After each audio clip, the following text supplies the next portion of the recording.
భూమి కేవలం 5,000తో 605 గజాల భూమిలో 630 స్క్వేర్ ఫీట్ సింప్లెక్స్ హౌస్ కేవలం 36 లక్షలు మాత్రమే.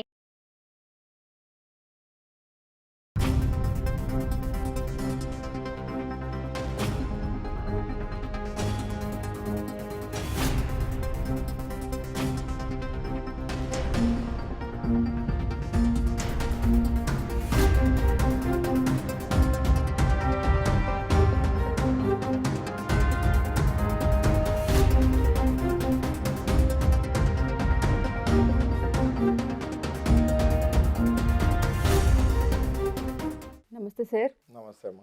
బిగ్ బాస్ షోకి సంబంధించి గత 2 డేస్ నుంచి మనం చూసుకుంటే ఏ రకంగా వైరల్ అవుతుందో మనం చూస్తూనే ఉన్నాం. పల్లవి ప్రశాంత్ అనే వ్యక్తి విన్నర్ అయి 24 గంటలు కూడా కాలేదు.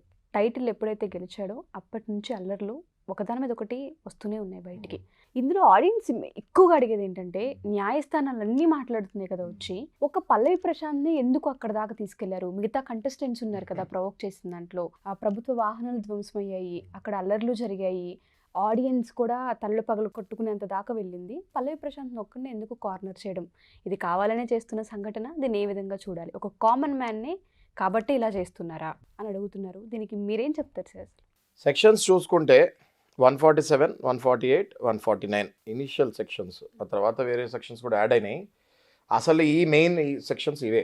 ఏంటి 147 అంటే ఏంటి, 148 అంటే ఏంటి, 149 అంటే ఏంటి, మనము 1 మినిట్లో చెప్పేసుకుందాం.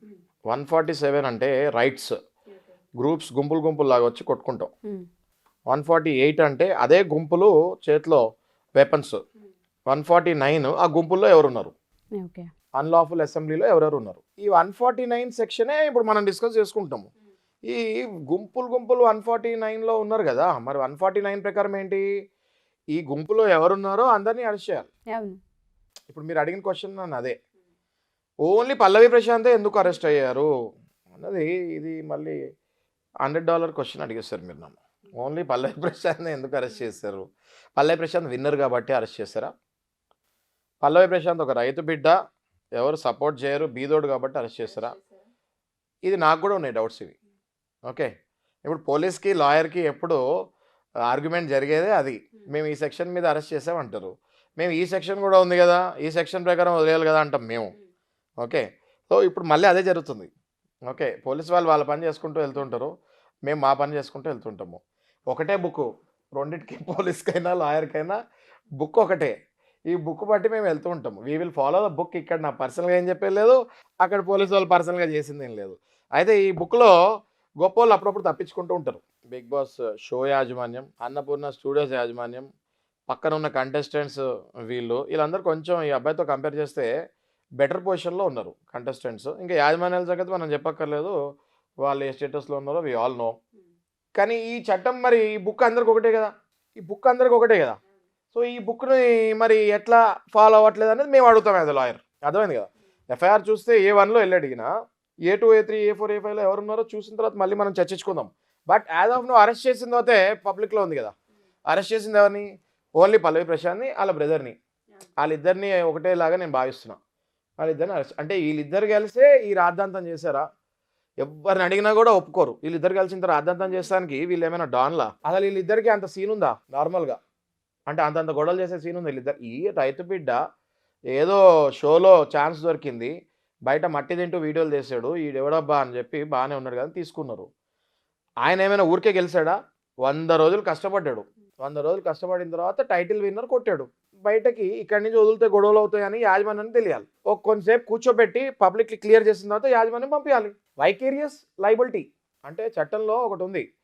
ఇప్పుడు నా కారు నేను మీకు ఇచ్చానండి, మీరు తీసుకెళ్ళి ఎవరినో గుద్దేశారు, కారు ఎవరిది? మరి నేను కూడా బాధ్యుడే కదా, నేను మీకు ఇవ్వకూడదు కదా, మీకు డ్రైవింగ్ వచ్చో రాదో చూసుకొని ఇవ్వాలి కదా, రైట్? దాన్ని ఏమంటారు? వైకేరియస్ లైబిలిటీ అంటారు. అలాగే యాజమాన్యం మీద వైకేరియస్ లైబిలిటీ పడాలి. పబ్లిక్ ఇంట్రెస్ట్ లిటిగేషన్లో యాజమాన్యం మీద కేసు ఈజీగా వేయచ్చు.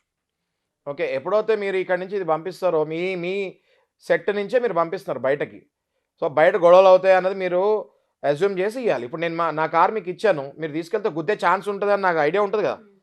మీరు ఎప్పుడు మీరు నడుపుతాను నేను చూడలేదు, మీరు తీసుకెళ్ళి గుద్దేశారు, 2-3 చచ్చిపోయారు, 100% నన్ను కూడా లోపలేస్తారు. అట్లాగే ఈ అబ్బాయిని బయటకు పంపించేటప్పుడు అక్కడ పబ్లిక్ ఉందా, వీళ్ళ గొడవ ఇది అందరికీ తెలుసు. వీళ్ళందరూ ఎంతకాలం నుంచి ఓట్లు కొట్లాట నడుస్తున్నాయో, ఓట్ ఫైటింగ్ నడుస్తుంది బయట, సైన్యాలు, ఆర్మీలు, యుద్ధాలు. ఏంటండి ఇది, షోనా లేకపోతే వాట్ ఇస్ దిస్ నాన్సెన్స్? ఆ నాన్సెన్స్ కేసే బుక్ అయింది, న్యూసెన్స్. ఓకే, సో ఇది వైకేరియస్ లయబిలిటీ యాజమాన్యం తీసుకోవాలి, షో యాజమాన్యం కూడా తీసుకోవాలి, సెట్ అన్నపూర్ణ స్టూడియోస్ యాజమాన్యం కూడా వైకేరియస్ లయబిలిటీ తీసుకొని అట్లీస్ట్ ఇప్పటికైనా వాళ్ళు తెలుసుకొని నెక్స్ట్ టైం నుంచి రూల్స్ రెగ్యులేషన్స్ జాగ్రత్త పెట్టి ఎంటర్టైన్మెంట్ని టెలివిజన్ వరకే పరిమితి చేయాలి. రోడ్ల మీద పడేస్తే డెఫినెట్గా మీ మీద కూడా కేసెస్. ఇప్పుడు నెగిటివ్ నేమ్ కదండి, షోకే నెగిటివ్ నేమ్ వచ్చింది. షో విన్నర్, టైటిల్ విన్నర్ జైల్లో కూర్చుంటామంటే ఏంటది? మీ బిడ్డ కదా, కంటెస్టెంట్స్ అందరు మీకు బిడ్డ లాంటి వాళ్ళు కదా, అందులో గెలిచిన బిడ్డ జైల్లో కూర్చున్నాడు. మరి మీరు ఏం చేస్తున్నారు? ఇప్పుడు దాకా ఎవరు బయటకు వచ్చి ఏం సపోర్ట్ చేసిందో లేదు, వదిలేసేయండి, సపోర్ట్ చేయక్కర్లే ఇలాంటి వాటికి, గొడవలు అయినందుకు. అట్లీస్ట్ అయ్యో పాపం అని కూడా ఎవరు చెప్పలేదు కదా. అట్లా పల్లవి ప్రశాంత్ మీద ఇంకా సింపతి పెరిగిందని నేను అనుకుంటున్నాను. ఇంతకుముందు ఉన్న ఫ్యాన్స్ కంటే ఇప్పుడు డబుల్ అవుతారు. ఈ షో చూడని వాళ్ళు కూడా రైతు బిడ్డ అనేసరికి అయ్యో ఏమైందని అనుకునేటోళ్ళు ఎక్కువ ఉంటారు కదా. ఇప్పుడు నేను కూడా ఎప్పుడు షో చూడను, కానీ ఇప్పుడు ఇది జరిగిన తర్వాత లీగల్గా నేను ఎంటర్ అవ్వాల్సి వచ్చింది, ఏంటి అసలు ఏం జరిగింది అని. So I strongly feel that ఎక్కడో డిస్క్రిమినేషన్స్ జరుగుతూ ఉంటాయి అనాదిగా సొసైటీలో, రిచ్ క్లాస్కి పూర్ క్లాస్కి.